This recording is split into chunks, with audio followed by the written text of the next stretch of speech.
பெண்கள் விஷயத்தில் மாட்டினா உன்னோட எந்த நியாயங்களும் எடுபடாதுன்னு யாருக்கு எல்லாருக்குமே சொல்லுவாங்க, எஸ்பெஷலி பாலிட்டிஷியன்ஸ். அப்படி பார்த்தா எவ்வளோ பேர் ரெண்டு பொண்டாட்டி வச்சிருக்கான், எவ்வளோ பேரோட எவ்வளோ ஸ்டோரிஸ் நம்ம கேட்குறோம், நீங்கள் பேசுறது முரண்பாடாக இல்லைன்னு. இல்லை, தோஸ் ஹூ அச்சீவ்டு அந்த ரோட் டு க்ரோத் இருக்கு இல்லையா, அவன் அதை வேற மாதிரி எடுத்துப்பான். But those who are on the road to achieve glories and power, அவன் இதில் மாட்டினானா finished. GR 1982 Asiad games, Asian games டெல்லியில் நடந்தது. That's a very famous photo, Google பண்ணிங்கன்னா வரும். MGR chief minister 1982. அவரோட ரைட் சைடில் ஜெயலலிதா உட்காந்துருப்பாங்க, லெஃப்ட் சைடில் ஜானகி அம்மா இருப்பாங்க. அப்போ தான் ஜெயலலிதாவை பாலிடிக்ஸில் இன்டெக்ட் பண்ணுறாங்க, கொள்கை பரப்பு செயலாளர். எல்லாரும் கூலிங் கிளாஸ் போட்டுக்கிட்டு இந்த வெயிலில் உட்காந்து டெல்லியில் ஏஷியன் கேம்ஸ் பார்ப்பாங்க. That one photo was a very very famous photo. இந்த பக்கம் ஜெயலலிதா, அந்த பக்கம் ஜானகி அம்மா. But that was MGR and Janaki never filed a case against MGR.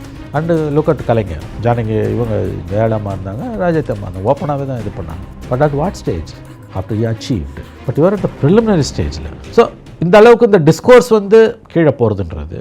And remember one thing, that you are living in a conventional society. எந்த நியாயங்களும் எடுப்படாதுன்னுவாங்க.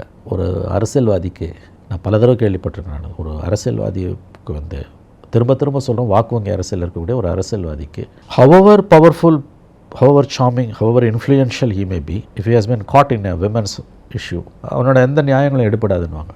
பெண்கள் விஷயத்தில் மாட்டினா உன்னோட எந்த நியாயங்களும் எடுபடாதுன்னுவாங்க. யாருக்கு? எல்லாருக்குமே சொல்லுவாங்க, எஸ்பெஷலி பாலிட்டிஷியன்ஸ். அது அச்சீவ்டு பாலிட்டிஷியன்ஸுக்கு maybe a feather in their cap. those who wants to achieve இருக்குல்ல, அவனுக்கு அது ஸ்டம்பிளிங் பிளாக். அப்படி பார்த்தா எவ்வளோ பேர் ரெண்டு பொண்டாட்டி வச்சுருக்கான், எவ்வளோ பேரோட எவ்வளோ ஸ்டோரிஸ் நம்ம கேட்குறோம், நீங்கள் பேசுகிறது முரண்பாடாக இல்லைன்னுவாங்க. இல்லை, those who achieved அந்த ரோட் டு க்ரோத் இருக்கு இல்லையா, அவன் அதை வேறு மாதிரி எடுத்துப்பான். But those who are on the road to achieve glories and power, அவன் இதில் மாட்டினானா ஃபினிஷ்டு. நிறைய விமர்சனங்களை அவர் ஆளும் கட்சி மேலே அவர் வைக்கிறாரு.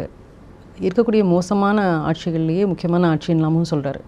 இப்போ மக்கள்கிட்ட வந்து திமுகவை தான் என்னுடைய டிவிகேக்கு எதிரி, அரசியல் எதிரி அப்படிங்கிறத ரொம்ப கான்ஷியஸாக, என்ன தான் வந்து அதிமுக அவர்களை பற்றி அவர் பெருசாக சொல்ல ஒரு வரியை சொல்லிட்டா கூட, ஏடிஎம்கே டிவிக்கே விமர்சனம் பண்ணக்கூடிய அளவுக்கு அவர் அதிமுக விமர்சனம் பண்ணலை, நாம் தமிழர் அவர் விமர்சனம் பண்ணலை. அவருடைய அந்த கோல் ரொம்ப கரெக்டாக இருக்காருன்னு தானே சார் நம்ம பார்க்க முடியுது.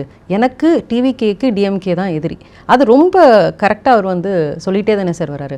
ஒருவேளை இந்த இடத்துல எதிரிக்கு எதிரி நண்பன்கிற மாதிரி அதிமுகவும் டைல்யூட் ஆகாமல் ஒரே கருத்தை பேசினால் அது திமுகவுக்கு பெரிய சேலஞ்சாக அமையறதுக்கான வாய்ப்பு இருக்குது தானே சார்? இவர் பேசினா வரும்போது வரக்கூடிய சேலஞ்ச் ஏடிஎம்கே பேசும்போது வருமானது தெரியல எனக்கு. அவங்க கட்டமைக்கிறது வேறு. ஆக்சுவலாக இப்போ விஜய் பேசும்போது மக்கள் மத்தியில் கிடைக்கிற ட்ராக்ஷன் ஏடிஎம்கே பேசினா வராது. இப்போ திமுக ஊழல் கட்சி அப்படின்னு விஜய் பேசினானா நிமிந்து பார்க்குறவங்க, ஏடிஎம்கே பேசினா கேட்க மாட்டான். ஏன்னா நீயும் ஈக்குவலி ஊழல், உங்கள் ரெண்டு பேருக்கும் வந்து போட்டி தான் நடக்குதே ஒழிய அவரோட ஊழலை சொல்கிறதுக்கு உங்களுக்கு எந்த தார்மீக தகுதியும் கிடையாது, உங்கள் ஊழலை பேசுறதுக்கு திமுக எந்த தார்மீக தகுதியும் கிடையாது. எல்லாம் ஒரே குட்டையில் வரும் மட்டைகள் தான்.